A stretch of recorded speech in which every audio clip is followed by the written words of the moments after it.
Um, I lead a bit of a double life as a racing driver.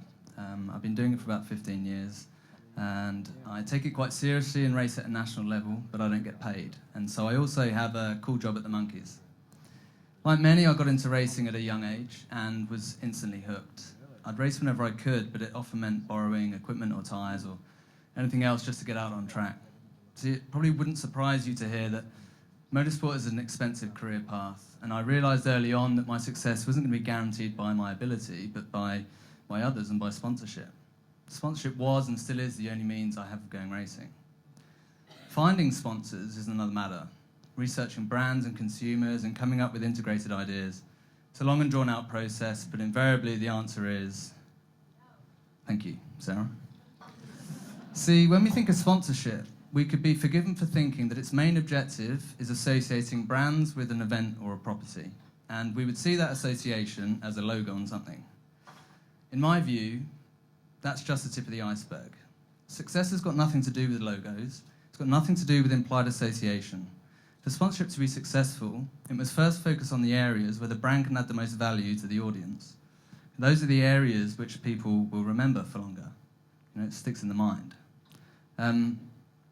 So, I just forgot what I was going to say. Fuck. Thank you. That was actually quite helpful.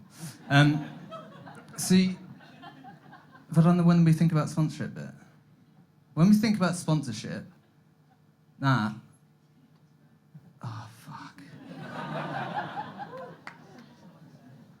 Oh.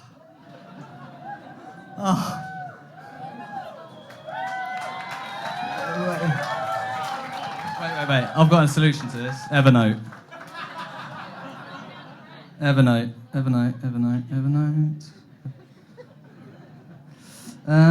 Right, here we go.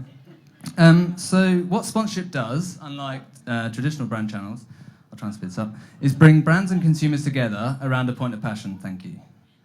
It's a moment in time when consumers are most actively engaged in what's going on. Okay, their senses are heightened, they're passionate, they're receptive, but most importantly, it's a moment in time that they chose to be part of. What that means for sponsors is that they have a platform where they can go beyond traditional brand sort of messaging and find a deeper relationship. I've forgotten it again. Oh, fuck. We've done that. So take the telco Orange, for example. They have been getting it right with their sponsorship of Glastonbury, providing eco-friendly phone charging points. Or the beach cricket from Forex, an event designed to bring fans closer to the sport they love. See, the simple truth about sponsorship is, the simple truth is that if it wasn't for sponsorship, all these things we're so passionate about in life simply couldn't exist. Okay, there'd be no arts, there'd be no sports, community projects or festivals, there's nothing else. So, hold on. So if sponsorship really can place brands in these enviable positions, why is it so hard to source? Why is it that getting that yes is such a rare word?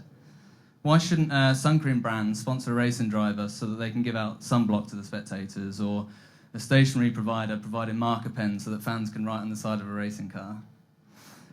Despite what we think sponsorship is, maybe it's just not that well understood. So maybe... Hold on. Forgot my password. Maybe it's just not that well understood.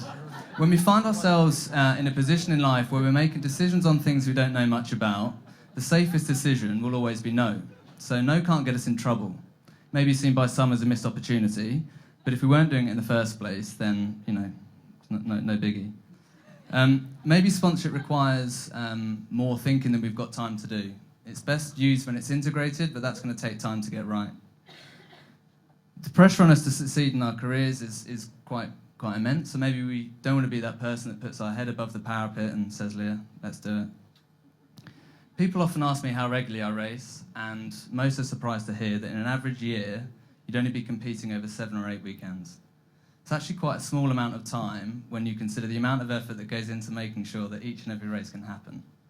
Looking at it in other terms, you could say that 95% of being a racing driver isn't actually driving a racing car. It's about the things you do outside the car to help the people you seek to influence better understand how sponsorship can work for them. So if I could leave you with one wish, apart from wishing I hadn't spoken. Sorry. If I could leave you with one wish, it would be that the next time you receive a well-considered sponsorship proposal, maybe from me, you don't say the first word that comes into your head. Fuck. Don't say that. Read it.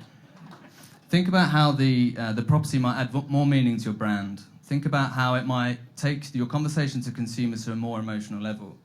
But importantly, think about how consumers may feel towards your brand as a result of your participation. Oddly enough, racing has taught me that the most important thing in life is to have something you're passionate about. Personally, I've no idea when my next yes will be to a sponsorship proposal, but it's something I won't give up on finding out. You've already seen the quote. The winner's not the one with the fastest car, it's the one who refuses to lose. And I didn't lose!